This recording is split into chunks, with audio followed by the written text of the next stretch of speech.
everybody, today I'm going to show you how to make the scallop circle flowers that are on page 183 in the new idea book and catalog. They start out as a simple, I'm using the 2 3/8 scallop circle, but I'm sure you could use any scallop circle that you wanted to. You punch one out. It usually takes about 2 or 3, it depends on how full you want it. And I cut it up to about the center. And then you just take the individual little scallops and you just fold them like a little accordion. And you do that back and forth, and you just keep doing it all the way around until it looks like this.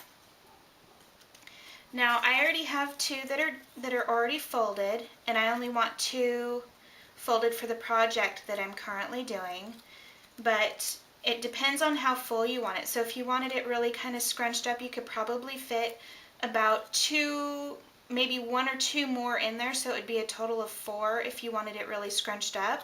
It just depends on how full you want it. I actually want this one a little bit loose because of the picture of the raven. I kind of want that to show on the project that I'm doing.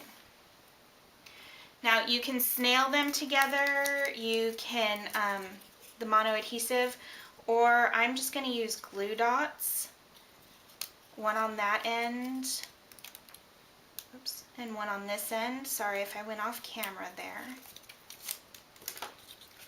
And I just put them, I just matched up the scallops and just put them together.